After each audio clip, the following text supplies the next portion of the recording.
எப்படியும் ஒரு கேஸை வாங்கி கொடுத்துருவீங்க போல இருக்குது.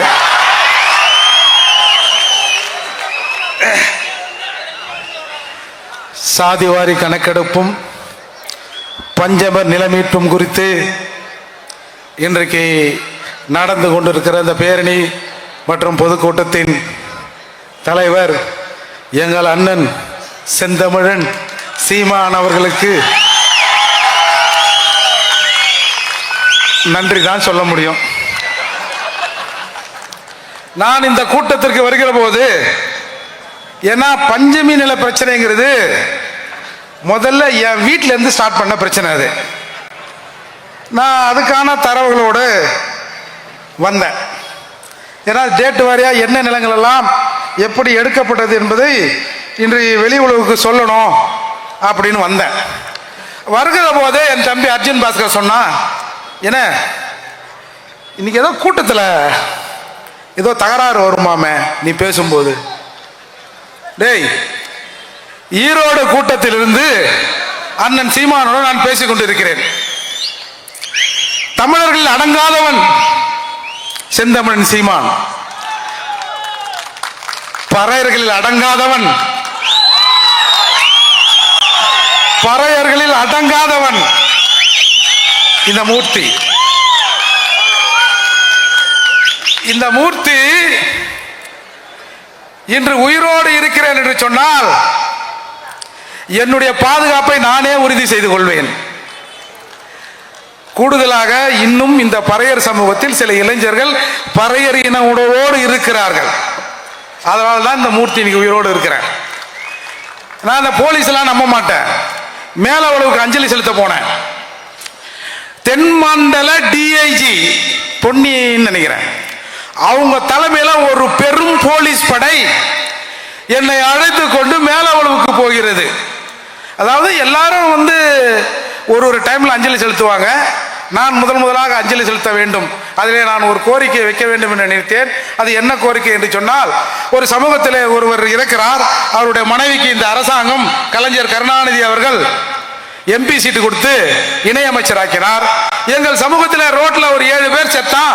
இவன் புருஷன் ரோட்ல தானே செத்தான், நீ சாலை பணியாளர் வேலை செய்யுமா அப்படின்னு ரோட்லயே நிக்க வச்சார் கருணாநிதி. இந்த உண்மை எனக்கு லேட்டா தெரிஞ்சது. நான் போனேன். அப்போ தென்மண்டல டிஐஜி தலைமையில என்னை அழைத்துக் கொண்டு ஒரு பெரும் படை போகுது. அந்த படை சொல்லுது, வேண்டாங்க திரும்பி போயிடுங்க. கொஞ்சம் பேர் ஒரு மாதிரியா இருக்கிறாங்க, ஒரு 50 பேர். வேண்டாங்க, ஒரே சமூகத்துக்குள்ள ஒருத்தனை கூட்டும் போய் உன்னால பாதுகாப்பா கூட்டும் வர முடியலையான்னு அதிகாரிகள் எங்களை சொல்லுவாங்க. வேண்டாங்க. இல்லைங்க நான் போய் தாங்க தீருவேன், நான் பார்த்துக்கிறேங்க என் பாதுகாப்பை. இல்லைன்னு சொல்லி அப்புறம் நீங்க மீறி போனால் உன்னை கைது செய்து விடுவேன் அப்படின்னு சொன்னாங்க. சரி, அப்புறம் போனா அப்புறம் கூட வரவங்களாம் எதுவுமே கல்யாண மண்டபத்தில் உட்கார வச்சு சோறக்கார வாங்கி கொடுத்து திருப்பி எதுக்கு அரசாங்கத்துக்கு செலவு வைக்கணும், ஏன்னா நம்ம ஸ்டாலினுக்கு நம்ம செலவு வைக்க கூடாது அப்படின்னு சொல்லிட்டு நாங்க திரும்பி வந்துட்டோம். அண்ணன் திருமாறன் அவர்களுக்கு தெரியும். மறுநாள் காலை நான் இந்த மூர்த்தி பறையர் கக்கன் அவர்களின் பேரன் சரஸ்குமார் ரெண்டே பேர் ஒரு இனோவா கார், ஒரு ஓட்டுநர், நேராக மதுரையிலிருந்து வண்டி நேராக மேலாவளவுக்கு போச்சு. போய் அந்த மேலாவளவு முருகேசன் அவர்கள் அந்த நினைவிடத்தில் அஞ்சலி செலுத்திட்டு திரும்பி ஒரு 2 நிமிஷம் இருக்காது நான் வரேன். டிஎஸ்பி ஃபோன் பண்றாரு. ஏய் எங்கப்பா இருக்கிறீங்க? சரசுக்கு எங்கப்பா இருக்கிறீங்க? என்ன வேலை செய்றீங்க தெரியுதா? எதனா ஒன்று ஆச்சுன்னா யார் பதில் சொல்லுது? யாரும் பதில் சொல்ல வேணாம். நேற்று நீங்க போலீஸ் என்ன பதில் சொன்னீங்களோ அந்த பதிலையே சொல்லுங்க, எங்க பாதுகாப்பை நாங்க பார்த்துக்கிறோம் அப்படின்னு சொல்லிட்டு வந்தேன். அண்ணன் பல சிறைக்கு போயிருப்பாரு. நான் பார்க்காத சிறை இல்லை. ஏன்னா கோயம்புத்தூர்ல இந்த காலத்தில் சிறைக்குள்ள செல்ல அடிச்சிட்டான்னா ஒரு பல்லா தருவான், ஒரு சட்டி, சின்ன சட்டி. என் வீட்டில் கக்கூஸ் எப்படி தெரியுமா இருக்கும்? நான் ஒரு காவல்துறை அதிகாரியின் மகன். என் தாத்தா அந்த காலத்தில் 5வது படிச்ச ஒரு காரணையில். எங்க அப்பா சொல்லுவார், எனக்கு மட்டும் தான் பறையர் உணர்வு இருக்கு, ஆனா இந்த பையன் எதுக்கு பறையாம்பறைன்னு சொல்லி தெரியறான்னு தெரியலையே, நல்லா தானே வளர்த்தேன், நல்லா சொகுசா தானே இருந்தான் அப்படின்னு சொல்லுவார். அப்போ அப்பேற்பட்ட நான் கோயம்புத்தூர் சிறை லாக்கப் 6 மணிக்கு உள்ள பூட்டிட்டான்னா 1க்கு வந்தாலும் சரி 2க்கு வந்தாலும் சரி அந்த பல்லாவில் தான் போகணும். ஒரு ரூம்ல ஒரு 7-8 பேர் இருப்போம். இதெல்லாம் கடந்து தாண்டா வந்திருக்கிறோம். இன்னைக்கு ஒரு பிரபல கராத்தே வீரர் ஒருவர் பாவம் மரணப்படுக்கையில் இருக்கிறார். ஒரு பிரச்சனை வந்தது. எல்லா டிவிகளும் ஏர்போர்ட் மூர்த்தியை வலை வீசுகிறோம், ஏர்போர்ட் மூர்த்தி தேடப்படுகிறார் அப்படின்னா. என்னடா தேடுறீங்க? நான் இங்கே தானே இருக்கிறேன். அன்னைக்கு தாத்தாவோட பிறந்த நாள் எல்லாம் சுற்றி அன்னைக்கு ரெட்டமலை சீனிவாசன் மணிமண்டபத்திற்கு வருபவர்களுக்கெல்லாம் மாட்டுக்கறி தரப்படும் ஒரு அறிவிப்பை வெளியிட்டு இருந்தேன். போலீஸ் சுற்றி ஒரு 50-100 பேர் என்னையே சுற்றி சுற்றி நிற்கிறாங்க. நான் திரும்பி வீட்டுக்கு வருகிற போது எனக்கு ஒரு ஃபோன் வந்து, ஏப்பா உன்னை சன் டிவியில் தேடுறாங்களாமே, நீ எங்கப்பா இருக்கிறியோ? போலீஸ் கூட தானே இவ்வளோ நேரம் இருந்தேன். அப்புறம் யார் என்ன தேடுறதுன்னா, இல்லை சன் டிவி நியூஸ் பாரு, எல்லா டிவிலையும் ஓடுது, எம்என் நடராஜனை கைது பண்ணிட்டாங்க, ஏர்போர்ட் மூர்த்தியை வலை வீசி தேடுறாங்க அப்படின்னாங்க. அதுக்கப்புறம் அந்த பிரச்சனை என்னன்னா, 10 பெல்ட் கராத்தே பெல்ட் என்னென்னவோ செய்வார். ஏர்போர்ட் மூர்த்தி என்னை வலுக்கட்டாயமாக அழைத்து கொண்டு போனார், என்னை தாக்கினார் என்பதுதான் புகார். என்ன கேட்டான், ஏய் அவன் 10 பெல்ட் பிளாக் பெல்ட்ன்றான், அதுங்கிறான் இதுங்கிறான், என்னடா இது? இல்லைங்க தோழர், அவங்கெல்லாம் ஸ்டேஜி, கேமரா, ரெஃப்ரி இதெல்லாம் வச்சே தான் சண்டை போடுவாங்க. நாங்கள் அப்படி இல்லை, நாங்கள் அதால நாங்கள் எப்பவுமே எல்லாத்தையும் செய்வோம் அப்படின்னு சொன்னேன்.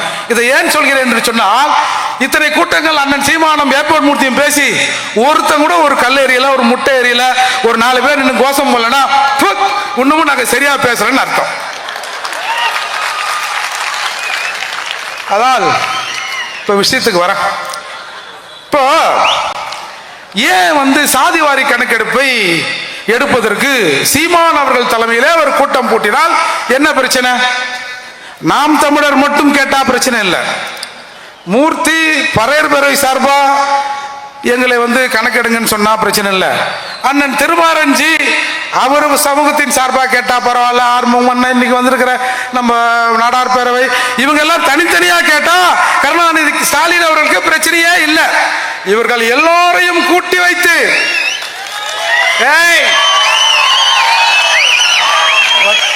எட்றாங்களா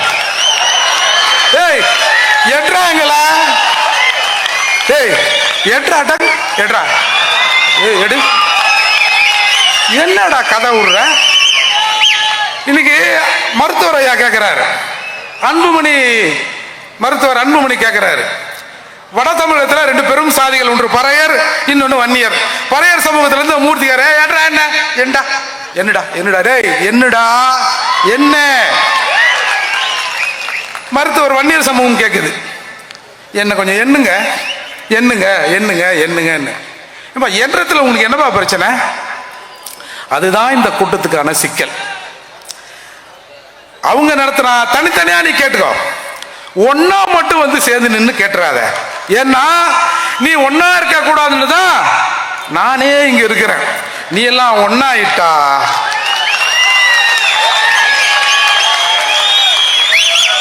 ரொம்ப தூரம் இல்லை, இதோ இருக்கிறது ஓங்கோல்.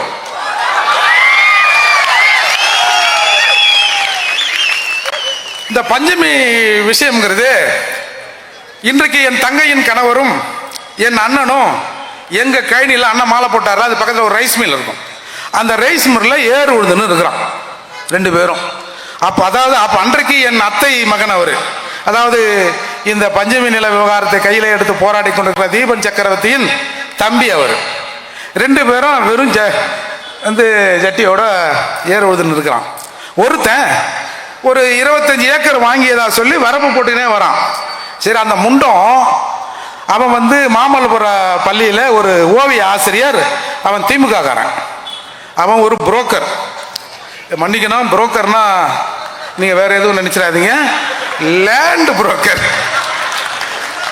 ஏன்னா எல்லாமே வில்லங்கமாவே இருக்குது இன்னைக்கு வார்த்தை, லேண்ட் புரோக்கர். அவன் ஒன்று என்னோட அத்தா பிள்ளையும் எங்க அண்ணனும் உழுதுட்டு போன பிறகு நைட்ல போட்டிருந்தா கூட பரவாயில்ல, பகல்லையே வரப்பு போடுறான். இவன் 2 பேரும் நான் கையில் உழுதுனுக்கிறேன், என் கையில் நீ வரப்பு போடுற, யாரா நீ அப்படின்னு. நான் இந்த மாதிரி திமுக, நீ எந்த காவா இருந்தா என்னடான்னு அடி பிச்சு எடுத்துடுறானுவோம். 2 பேரும் சேர்ந்து அவனுங்க சும்மா அரைக்கறி 1 கிலோ மாட்டுக்கிற தின்றவன்லாம் இல்லை. எங்கள் தாத்தாவுக்கு 5 அண்ணன் தம்பிங்க. அப்படியே வீட்டு வாசல்ல ஒரு பெரிய குழி தோண்டி இருக்குமா, பெரிய அடுப்பு இருக்குமா, அணையா விளக்காய் அதில் மாட்டுக்கறி வெந்து கொண்டே இருக்குமா. அப்பேற்பட்ட பரம்பரை நாங்க. வச்சான் வெளுத்தான் 2 பேரையும் அந்த வாத்தியார. உடனே ஜெகதீசன் ஒரு எஸ்ஐ அன்னைக்கு மாம்பழப்புறம் காவல் நிலையத்தில் இருந்தவர் 2 பேரையும் கூட்டும் போய், அப்புறம் இவன் பைக் எடுத்துன்னு போய் கம்ப்ளைண்ட் கொடுத்த 2 பேரையும் கூட்டும் போய் ஜட்டி கூட அவுத்துட்டு வெளுத்து வாங்கிட்டானுவோம்.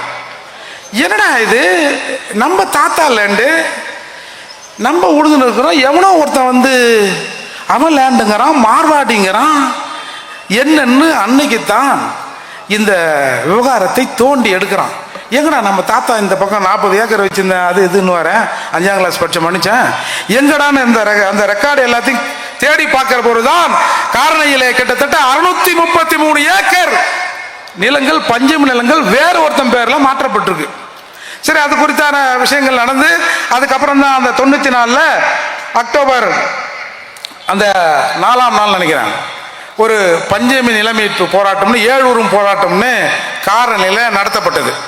அது யாருன்னா எங்கள் மாமா கருப்பன் ஐஏஎஸ், ஜெயகரன் ஜோசப் போன்ற கிறிஸ்தவ நிறுவனங்கள் எல்லாம் 2-3 நிறுவனங்கள்லாம் சேர்ந்து ஒரு 7 ஊரும் போராட்டத்தை நடத்தினார்கள். அந்த 7 ஊரும் போராட்டத்தில் ஒரு 4.5 ஏக்கர் நிலம் மீட்கப்பட்டது.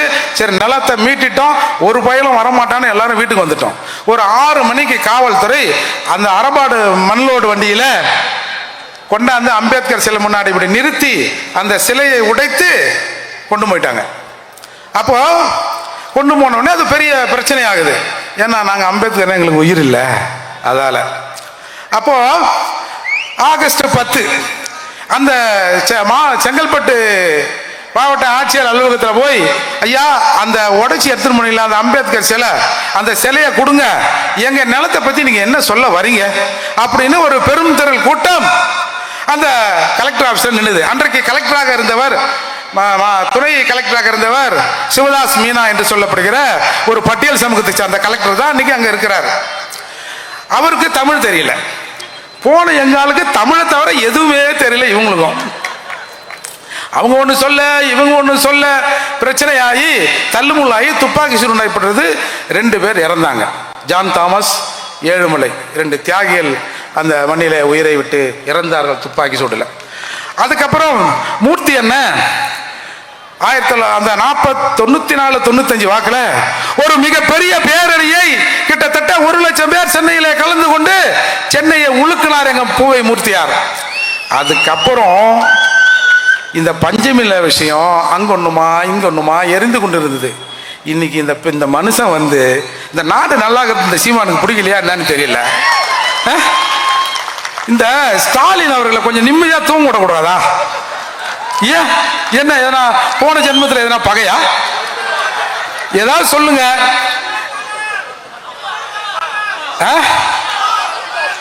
பகை இருக்கோ? ஏதாவது திருச்செந்தூர்ல போய் ஏதாவது ஒரு யாகத்தை பண்ணி ஒரு பரிகாரத்தை வேணா பண்ணி விட்டுருவோமா? எதுக்கு பாவம், அவரே உடம்பு சரியில்லாம இருக்கிறான்றாரு. அந்த மனுஷனை இந்த மாதிரி தூங்க விடாம பண்ணா நல்லா இருப்பாரா? செந்தமிழ் நல்லா இருக்குதா இது? எனவே இப்படி பூவை மூர்த்தியாருக்கு பிறகு இந்த பிரச்சனையை யார் கையில் எடுத்தது என்று சொன்னால் செந்தமன் சீமான் எடுக்கிறார். செந்தமன் சீமான் எடுத்தார் என்பதை விட நாங்கள் இங்கிருந்து பாபர் மசூதி கட்டுறதுக்கு போவோம் ட்ரெயின்ல. டிசம்பர் 6 என்னது அம்பேத்கர் நினைவு நாள், அப்புறம் ஏதோ இஸ்லாமியர் சம்பந்தப்பட்டது ஏதோ ஒரு நாள், அதை கூட கொடுத்துட்டோம். இங்கிருந்து போவோம். பாய்மார்களுக்கு நாங்கள் கோயில் கட்டி தரோம். இங்க 633 ஏக்கர் 12 லட்சம் ஏக்கர் வந்து இந்த நாட்டில் கிடக்குது. அதை கேட்கறதுக்கு ஒன்றும் இல்லை. போனோம் மசூதியை கட்டுறதுக்கு. இப்படியெல்லாம் இருந்து கொண்டிருந்த போது ஒரு பறையர் சமூக மக்களின் ஒரு ஆதித்தமிழர்களின் விஷயத்தை மீதி தமிழர்களை வைத்து பேச வச்சார் தெரியுமா? அதுதான்டா இங்க சிக்கல். எங்கள் நிலத்தை நாங்கள் கேட்கலாம், நாங்கள் அழலாம், நாங்கள் நெருப்பிலே தீயிட்டு எங்களை கொளுத்திக் கொள்ளலாம். ஆனால் இந்த பஞ்சமி நிலத்தை மீட்டு அரசே கொடு அப்படின்னு எந்த ஊர் தமிழர்களும் சொல்லிவிடக் கூடாது. ஒரு பறையனுக்காக, ஒரு ஆதி தமிழருக்காக தமிழகத்தில் இருக்கிற மற்ற தமிழ் சமூகங்கள் எல்லாம் ஒன்று சேர்ந்து வந்து நிற்குது இல்ல? வரலாற்றில் எங்கேயாவது காட்டுங்க. இல்ல இந்தியாவில்,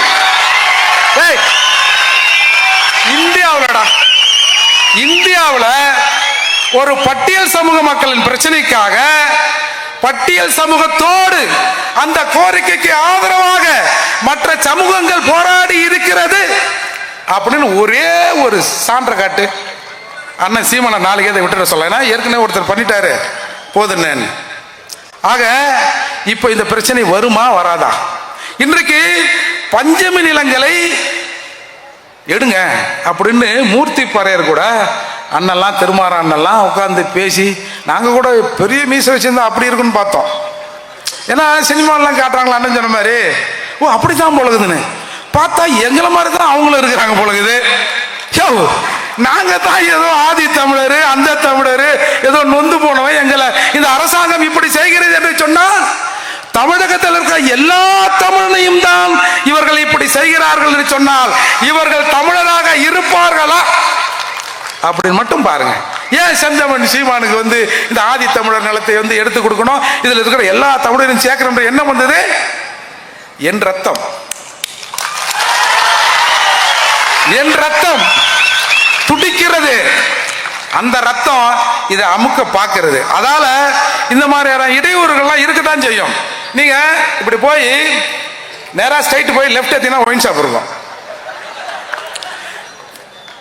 போன ஞாயிற்றுக்கிழமை இந்த ஒயின் ஷாப்ல என்ன சேல்ஸ் ஆச்சுன்னு பாருங்க. இந்த ஞாயிற்றுக்கிழமை இந்த ஒயின் ஷாப்ல என்ன சேல்ஸ் ஆகுதுன்னு பாருங்க. டேய், ஒரே ஒரு 1000 ரூபாய் அதிகமாக இருந்தா அண்ணனை இதோட ஒயின் ஷாப் பக்கத்தில் கூட்டமே போடாதீங்கண்ணே அப்படின்னு சொல்லிடலாம். ஆனா நீ அங்க கொஞ்சம் வியாபாரத்தை ஏத்தி இருந்தீனா அண்ணனுக்கு பர்மிஷன் கொடுப்பாங்க. பரவாயில்ல, டாஸ்மாக் வியாபாரத்தை சீமான் ஏத்துகிறார், நம்முடைய வருமானத்தை சீமான் ஏத்துகிறார் அப்படின்னு கொடுப்பாங்க.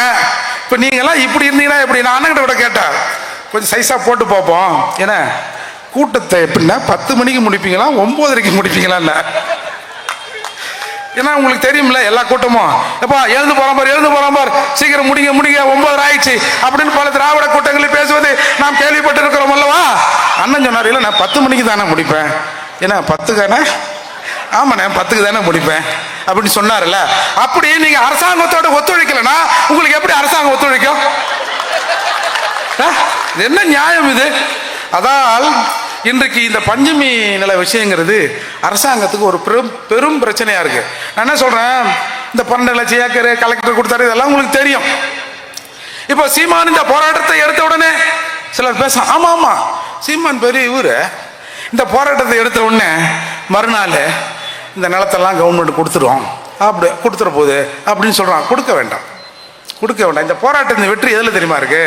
திரும்ப திரும்ப எங்க நிலத்தை நாங்க எடுக்க கூட மாட்டாண்டா, எங்களுக்காக தமிழகத்திலே இருக்கிற பட்டியல் சமூக மக்களுக்காக, தமிழகத்திலே இருக்கிற ஊர் தெரு தமிழர்கள், யாரும் தப்பா அடிச்சுக்கல, சொல்லி பழக்கமாச்சு ஊர் தெரு தமிழர்கள், என்னுடைய சக தமிழர்கள் எனக்காக வந்து தோல் கொடுக்குறான்ல, போதுண்டா, நிலமாவது மயிராகுது.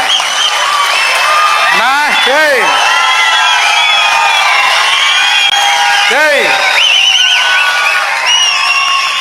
நாங்க பிரிச்சு கொண்டாத பிரிக்கின்ற காலம் வரும். அப்போ கன்சிராம் சொன்னாரு, சாதிகளாய் சேருவோம் சாதிகளாய் சேருவோம் சொன்னாரு. அப்போ தமிழர் நிலத்தை, தமிழகத்தில் இருக்கிற தமிழ்நாட்டின் வளங்களை எல்லாம் தமிழர்கள் பிரிச்சு கொள்வோம். நீங்க ஒன்னும் கவலைப்படாதீங்க, உங்களுக்கு உரிய பங்கும் உண்டு. நீ 1% அதுக்கு கீழேயா அண்ணங்கிட்ட சொல்லி என்ன பாவம் ஒரு 1% கொடுப்போம்ல. என்னவோ தெரியாமையோ நம்ம தமிழ்நாட்டை என்னவோ பண்ணிக்கின்னு வச்சாங்கல்ல, ஒரு 1% இடஒதுக்கீடு கொடுப்போம்னா, கன்சிராம் 100% கொடுன்னு சொல்லியிருக்காருன்னு சொல்லி உனக்கும் நாங்கள் இடஒதுக்கீடை வாங்கி தருவதற்கு அன்போடு காத்திருக்கிறோம் நண்பா, அன்போடு காத்திருக்கிறோம். ஆனா இந்த இது சரி, பஞ்சமி நிலமாவது எங்க பிரச்சனை? சரி, இன்னைக்கு வந்திருக்காங்க. ஆனா இங்க இருக்கிற தமிழர்களை என்ன இதோட விட்டுறக்கூடாது. தொடர்ந்து பட்டியல் சமூக மக்களுக்கான பிரச்சனைகள் வருகிற போது எங்கள் அண்ணன்மார்களை கூப்பிட வேண்டும். ஏன்னா எங்க அண்ணன்மாரெல்லாம் கொஞ்சம் மோசமானவங்க போல இருக்குது அப்படின்னு நான் கூட தான் நினைச்சிருந்தேன். அப்புறம் முதல்ல நம்ம மருத்துவர் அவர்கள் கூட்டத்தில் உட்கார்ந்து பேசும்போது தான் என்ன ஒருத்தன் இந்த செல்வகுமார் அண்ணன் ஒருத்தர் இருக்காரு. இந்த வேங்க வயல் பிரச்சனைலாம் நான் ஏதோ சொல்லிவிட்டேன்னு சொல்லிட்டு ஏகப்பட்ட பிரச்சனையாக இருந்தது. அப்புறம் அந்த கூட்டத்தில் உட்காந்து பார்க்குறேன், ஏன்னா அண்ணன் அண்ணன் பேசுகிறாரு. நம்ம தான் தப்பாக நினச்சிருந்தோமோ? அது மாதிரி தான் இன்னைக்கு பல சமூக தலைவர்களை நாங்கள் வேற்றுமையாக தான் நினைச்சிருந்தோம். இதை நினைக்க வச்சான். அப்படி இல்லைப்பா, எல்லாரும் ஒண்ணுதாம்பான்னு அண்ணன் சீமான், அன்புமணி போன்றவர்கள் இன்றைக்கு நிறுத்திருக்காங்கல்ல. இப்போ சாதிவாரி கணக்கெடுப்பு அது என்ன சொல்றாங்க, ஏங்க எங்க கிட்ட இல்லைங்க அந்த அதிகாரம். ஏன் இல்லை? இல்லைங்க அது செல்லாதுங்க. செல்லுதோ செல்லுதையா, குடியா நாங்கள் பார்த்துக்கிறோம், கீஞ்சிருந்தா ஒட்ட வச்சு கூட நாங்கள் செல்ல வச்சுக்கிறோம் அப்படின்னா, இல்லை இல்லை நாம் ஏன் சாதிவாரி கணக்கெடுப்பை எடுக்க வேண்டும்? உண்மையிலே அது நம்முடைய அப்பாவுக்கு, அப்பா எங்க அப்பா படிச்சவர், இந்த அப்பா விவரம் இல்லாதவர். நீங்க போய் சத்தியமா நான் சொல்றேன், நீங்க போய் sir what do you mean by that senses, இல்லை தமிழில் கூட இந்த கணக்கெடுப்பு பற்றி உங்களோட கருத்து என்ன? கணக்கு யாருக்கு தெரியும்? எவன் கணக்கை எவன் வச்சிருக்கான்? ஏதோ அரசாங்கத்தில் சம்பளம் வந்தால் அந்த கணக்கு அக்கௌண்ட்ல இருக்கும், தனியாக அந்த அக்கௌண்ட் எங்கே இருக்கும்? அந்த கணக்கு எங்கே இருக்கும்? என்னைக்காவது ஒரு நாள் என்னை கூப்பிட்டு விசாரணைன்னு சொன்னேன்னா, என் வீட்டில் இருக்கிறவங்களாம் மாட்டிட்டான்னா என்ன ஆகுது? அதனால என் கணக்கு பல இடத்துல இருக்கும் அப்படின்னு சொல்லுவார்னா கூட சொல்லுவார். முதல்ல சாதிவாரி கணக்கெடுப்பு அப்படின்னா என்னன்னு தெரிஞ்சுக்கணும். ஒவ்வொரு முறை மக்கள் தொகை கணக்கெடுக்கிற போது இந்த தமிழ்நாட்டில் எல்லாரையும் தலை எண்ணுவான்.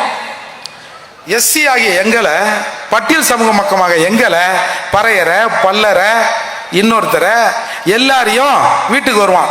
உங்கள் வீட்டில் எத்தனை பேர் இருக்கிறீங்க? இதெல்லாம் மூர்த்தியா? என்ன படிச்சிருக்காரு? சரி, என்ன படிச்சிருக்காரா? என்ன சம்பளம்? வீட்டில் எத்தனை பேர் படிச்சிருக்கான்? வீட்டில் டிவி இருக்கா? எத்தனை இன்ச்சு டிவி? கார் இருக்கா? பைக் இருக்கா? ஆண்டு வருமானம் எவ்வளோ? அப்படியா? வேற யாராவது இன்கம் சோர்ஸ் எதனாவது இருக்கா? பிஸ்னஸ் ஏதாவது பண்றீங்களா? சரி, இவ்வளவுதானா? உங்க அசெட் என்ன? இதெல்லாம் கணக்கு பண்ணி போயிடுவான். பக்கத்து வீட்டில் ஒரு வன்னியரோ, ஒரு தேவரோ, வேற யாரோ நாடாரோ யாராவது இருந்தா அவங்க வீட்டில் எத்தனை பேர் இருக்காங்க அப்படின்னு எண்ணிங்கன்னு போயிடுவான். இதுதான் மக்கள் தொகை கணக்கெடுப்பு. சாதிவாரி கணக்கெடுப்பு சென்சஸ் ஸ்டேட்டஸ், அது சென்சஸ் இது ஸ்டேட்டஸ். இதெல்லாம் நம்ம தலைவருக்கு தெரியாது. என்னன்னா என்ன என்றாங்கல்ல, என்ன கணக்கு பண்றாங்கல்ல, மூர்த்தி என்ன படிச்சிருக்க, உனக்கு என்ன வருமானம், உன் வீட்டில் என்ன கார் இருக்குதா, டிவி இருக்குதா, 2 பொண்டாட்டிக்குதா, எதையாவது கேட்கிறான்ல. அத மாதிரி எல்லா சமூகத்துக்காரனையும் அந்த ஸ்டேட்டஸை எடுப்பாங்க. எடுத்து இது ஏன் எடுக்கிறான்? இந்த சாதிவாரி கணக்கெடுப்பிற்கு நீதிமன்றங்கள் எல்லாம் ஒரு காலத்தில் எதிராக இருந்தது. இன்றைக்கு நீதிமன்றமே சொல்லிடுச்சு, ஏப்பா 1ஆம் கிளாஸ்ல எடுத்த சட்டையை கூட்டாத 10ஆம் கிளாஸ்ல போட சொல்லுங்களேன், சரியா இருக்குமா? வயிறு பிதுங்கி நிக்குது பார் அப்படின்னு நீதிமன்றம் சொல்லிடுச்சு. ஏன்னா இந்த கடைசியாக தமிழகத்தில் எடுக்கப்பட்ட சாதிவாரி கணக்கெடுப்பு என்பது 1931 எடுத்திருக்காயா.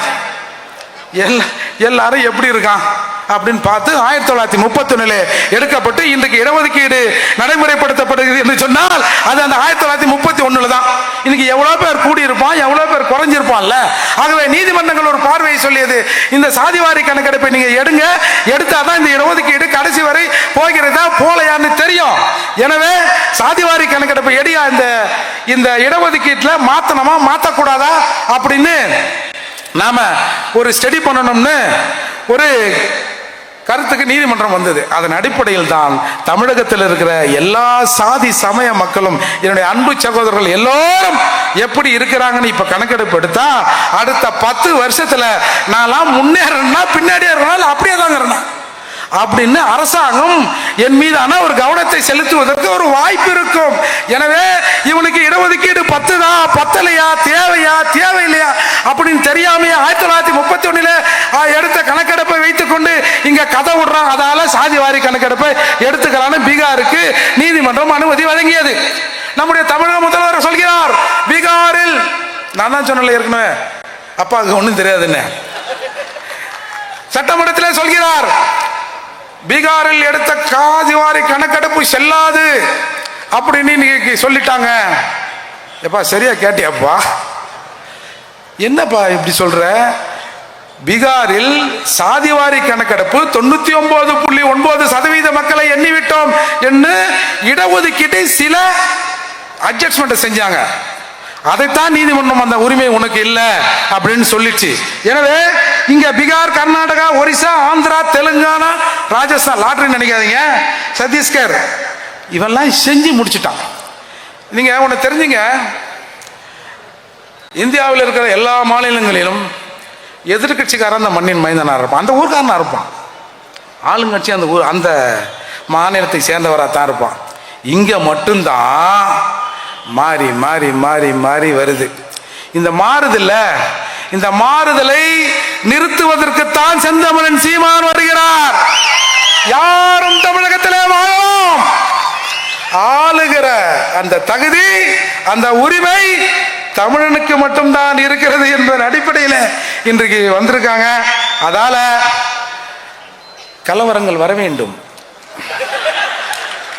மூர்த்தி பேசக்கூடாது. சீமான்னா ரொம்ப ஓவரா பேசுறாரு, வந்தாலே விட அப்படின்னு சீமான் பேசுகிற போது 4 முட்டை அடிங்கப்பா, மூர்த்தி பேசுகிற போது 4 கோஷமாவது போடுங்கயா. குறைஞ்சபட்சம் இன்றைக்கு பட்டியல் சமூக மக்களின் கடைசி இறுதி போராட்டம் என்ன தெரியுமா? வயிறு வலிக்க கத்துவோம், வீர வணக்கத்தை போடுவோம். எப்பா மாப்பிள்ளடி வயிறு வலிக்குதுரா, கண்ணு கலங்குதுரா, கடை எந்த பக்கம்டா அப்படின்னு சொல்லிட்டு போராட்டத்தை நிறைவு செய்து போய்விடுவோம். அப்படி இருந்த நிலையில் இன்றைக்கு உங்களுக்காக நாங்கள் இருக்கிறோம், இங்கே இருக்கிற தமிழ் சமூகங்கள் இருக்குது என்று அண்ணன் ஒரு வழிகாட்டி இருக்கிறார். இதை இந்த பட்டியல் சமூக மக்கள், பட்டியல் சமூகம் என்றைக்கும் மறக்காது. நாங்கள் ஏதாவது என்றைக்காவது ஒருத்தன் ஒரு உதவி செஞ்சா கூட இந்த சமூகம் அவர்கள் பின்னால் நிற்கும். இன்றைக்கு இத்தகைய ஒரு மாபெரும் உதவியை செய்திருக்கிற செந்தமிழன் சீமான் அவர்களையும் இந்த கூட்டத்திற்கு வந்து எங்கள் கோரிக்கைக்கு, அதான் முக்கியம், இந்த பட்டியல் சமூக மக்களின் கோரிக்கைக்கு ஆதரவு அளித்து இந்நேரம் இங்கே முழங்கிக் கொண்டிருக்கிற என்னுடைய அத்தனை தமிழ் சகோதரருக்கும் என் மனமார்ந்த நன்றி. அதால இந்த தமிழர்களில் அடங்காத சீமானையும் பறையர்களில் அடங்காத மூர்த்தியையும் தயவு செய்து விட்டுறாதீங்க. விட்டீங்கன்னா உங்களை இல்லைங்க, அரசாங்கத்தை சொல்றேங்க, எதிரிகளை சொல்றேன், விட்டுறாதீங்க.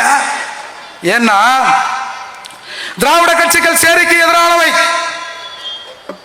திராவிட கட்சிகள் சேரிக்கு எதிரானவை, அதிலும் திமுக சேரியின் நிரந்தர எதிரி. ஒவ்வொரு தாழ்த்தப்பட்டவனையும் கருணாநிதிக்கு எதிராக திருப்ப வேண்டிய காலகட்டம் இது. கருணாநிதியின் சாம்பலம் சேரிக்கு எதிராக இருக்கும். என்னது? கருணாநிதியின் சாம்பலம் சேரிக்கு எதிராக இருக்கும் என்று எங்க அண்ணன் திருமாவளவன் மேடையெல்லாம் பேசுவாரு.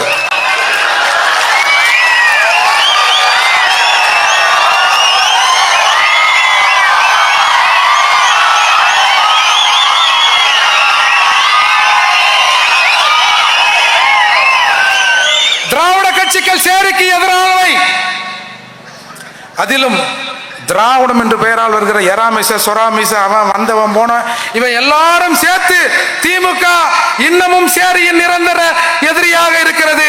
திமுகவின் சாம்பலம் சேரிக்கு எதிராக இருக்கும் என்று இந்த தம்பி மூர்த்தி இன்னைக்கு பேசுறல்ல, இதுதான்டா திராவிடம். ஒரு 2 நிமிஷத்துல ஒண்ணே சொல்லிடுறேன். திராவிடம், நான் உண்மையிலே வேற ஏதோ பேசணும் தான் வந்தேன். ஏங்க திராவிடம் என்ன தெரியுமா பண்ணுங்க? I know you are PM. நீ பிஎம்னு தெரியும். நீ பிக்னிக் மினிஸ்டரா, பிரைம் மினிஸ்டரா? மிஸ்டர் ராஜீவ், என் கேள்விக்கு பதில் சொல்லிட்டு போ. வன்னி புலி கேட்கிறேன். கூர்வாளுன்னா போர்வாளுன்னா ஈழத்து எப்பா என்னென்னவோ சொன்னானுங்க. கடைசியில அப்படி சொன்னவன மன்னிப்பு கேள், மன்னிப்பு கேள், மன்னிப்பு கேள், மன்னிப்பு கேள், கனிமொழியிடம் மன்னிப்பு கேள். யோ யார் அது? வைக்க குரல் மாதிரி இருக்குது. என்ன என்ன உனக்கு தெரியலையாண்ணே? புரட்சி புயல் வைகோ தானே? என்னையா சொன்னாந்தால?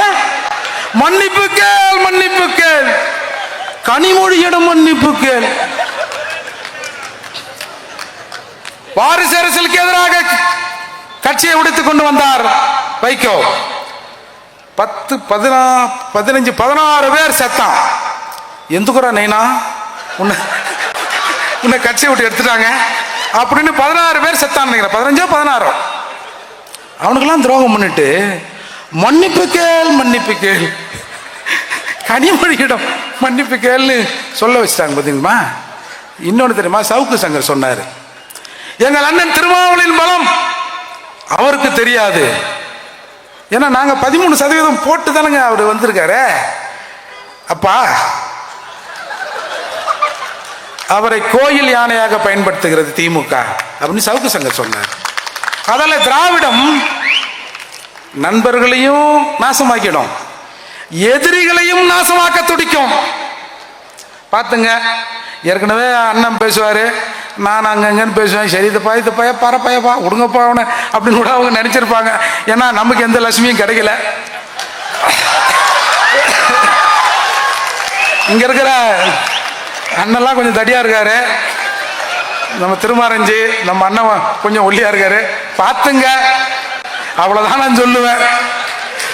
நாங்கெல்லாம் பயங்கரமான ஆளுங்க.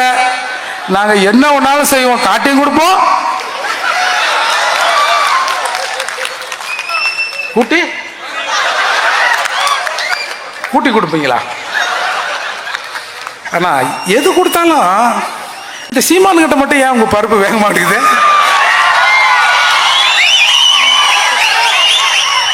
எதுனா ஒன்று சொன்ன ஆமாடா, ஆமா என்ன இப்போ என்ன, ஆமா ஆமா என்ன என்ன என்ன ஆமா ஆமா என்ன அது ஆமாடா ஆமாடா ஆமாடா. என்னடா இப்ப பிரச்சனை உங்களுக்கு? ஏய் ஏடா இருந்தாலும் இதை சொன்னா அடங்குவார்னு பார்த்தா ஆமா ஆமா ஆமா வேற எதனா இருக்குதா? இல்ல பேசுறதுக்கு பாயிண்ட் வேற எதுவும் தப்பா நினைச்சிருக்காதீங்க. ஹே நீயா நீயா உங்க வீடா அப்படின்னு வேற அந்த மனுஷன் கேட்டு தொலைஞ்சிட்டாரு.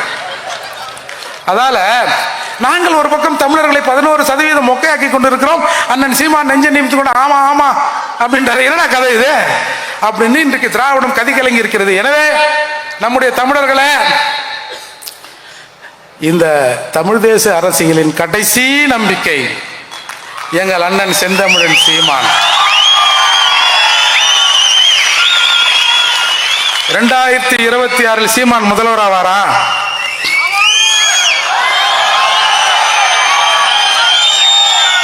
என்ன கேட்டா எங்க அப்பா என்ன நினைக்கிறாரு, ஓ இந்த சீமான் ஆவறாரோ இல்லையோ நம்மளும் ஆக விட மாட்டான் பொழுது. நம்ம பத்திரிகையாளர் மணி சொன்னார், 100 அல்சேஷன்களை அண்ணா அறிவாலயத்தில் வளர்க்கிறார்கள். ஏண்டா இவ்வளவு பேர் வச்சு நம்ம கிட்ட ஒரு ஆட்சியை சீமான் கொள்ளையடிச்சு ஒன்னு அந்த ஆள் வச்சு பாரா வேற யாருக்காவது கொடுத்து வரான்னு தெரியலையே. எப்படியோ நம்ம கிட்ட இந்த ஆட்சி அதிகாரத்தை சீமான் விடமாட்டார் என்பதன் அடிப்படையில் தான் இன்றைக்கு சீமான் மீது ஏகப்பட்ட அலிகேஷன் வைக்க. என்ன வேணாலும் சொல்லுடா, ஆமாடா ஆமா ஆமா. இன்னைக்கு கூட நான் ஞாயிற்றுக்கிழமை ஒரு 1.5 கிலோ மாட்டுக்கறி சாப்பிடுவேன். எவ்வளோ? 1.5 கிலோ ஒரு ஆளா. ஆமா அப்படித்தான் இருப்போம். என்னப்பா என்னடா என்னடா என்ன யாரா நீங்க? முதல் கல்ல ஏறி பார்ப்போம். ஒரு யோகியா நாம இதை பேசக்கூடாது தான் பார்த்தோம். இதை பேசக்கூடாதுன்னு என்னை ஒருத்தன் வந்து ஃபோன் பண்ணி என்ன சாதி அரசியல் பேசுறேன்னா அதே சொல்லிடலான்னு பார்க்குறேன். ஒரு 2 நிமிஷத்துல ஒரு பேரை சொல்லி என்கிட்ட சொல்றான். தெரியுமா? நானு தெரியலையேங்க. தெரியாதா? ஆமா ஆமா யூடியூப்ல பார்த்துருக்கேன். நேர்லையும் வருவாங்க. எனக்கு இன்ட்ரெஸ்ட் இல்லைங்க. என்ன சொல்ற? ஐயா எனக்கு இன்ட்ரெஸ்ட் இல்லை. என்ன சாதி அரசியல் பண்றீங்க? இல்லை உன்னை வச்சு அந்த அரசியலா பண்ண சொல்றேன் என்ன அப்படின்னு சொன்னேன். அதால நாங்க இதுக்கப்புறம் நீ நாங்க செஞ்ச போய் செய்யலையோப்பா நீ சொல்றியா? ஆமா இப்ப என்னடா? ஆமா ஆமாடா ஆமாடா ஆமாடா ஆமா என்னப்போ அப்படின்னு சொன்ன பிறகு இப்ப என்னடா பண்றதுன்னு ஒன்றும் புரியல அவனுங்களுக்கு. அதால தான் இந்த மாதிரி தமிழருக்கு முறை கூடினான்னா எதையாவது கல் அடிக்கிறேன், பாட்டில் விட்றேன், ஒரு கோஷம் போட போகிறேன், கல் அடிக்க போகிறேன். இதெல்லாம் கடந்து தாண்டா வந்திருக்கிறோம். ஒன்று, தமிழனில் சீமானை கொன்னுடுங்க, பறையெல்லாம் மூர்த்தியாக கொன்னுடுங்க. உங்களுக்கு எந்த பிரச்சனையும் இருக்கா சாமி, அதை செஞ்சிருங்க. ஆனால் அதை செய்யறது அவ்வளோ சுலபம் இல்லை சாமி. ராசா தப்பா மட்டும் வந்துடுறாரு ராசா. கத்தி வெட்டாது ராஜா, துப்பாக்கி சுடாது ராஜா, வச்சுக்கணும் தான் ராஜா சுடணும். பல துப்பாக்கிகள் வைத்துக் கொண்டிருந்த போதே சிறைக்கு வரவங்களாம் சாவறான். துப்பாக்கி வெடிக்காது ராசா, துப்பாக்கி வச்சுக்கிறவன் தான் வெடிப்பா ராசா. ஆதலால் தமிழர்களே, தயவு செய்து திரும்ப திரும்ப கெஞ்சி கேட்டுக்கிற, செந்தமிழின் சீமானின் கரத்தை வலுப்படுத்த வேண்டும். அது காலத்தின் கட்டாயம். வெயிலில் எப்படி தர்பீஸ் பழம் உடல் சூட்டை தணிக்க தர்பீஸை கொடுக்கிறதோ, ஏன் மழை காலத்தில் கொடுக்காம வெய்ய காலத்தில் கொடுக்கிறதோ, அதை போல காலம் பெற்று தந்த செந்தமிழன் சீமான், தமிழ் தேசியத்தின் தவப்புதல்வன் எங்கள் அண்ணன் செந்தமிழன் சீமானின் கருத்தை வலுப்படுத்துங்கள். நீங்க ஓட்டு போடுறீங்களோ அது ரெண்டாவது. மற்றவங்க இந்த மாதிரி ஒரு ஆள் வந்து சொல்றாரியா, தமிழ்நாட்டை தமிழன் தான் ஆளணும்னு, நம்மள வேற ஒருத்தன் ஆள்றானான்ற கருத்தையாவது தமிழகத்திலே இங்க இருக்கிற தமிழர்கள் விதையுங்கள். அது ஒரு நாள் ஒவ்வொரு விதையும் செந்தமிழன் சீமான் சீமான் சீமான் என்று மரமான தமிழகத்திலே முளைத்து நிற்கும். நன்றி, வணக்கம்.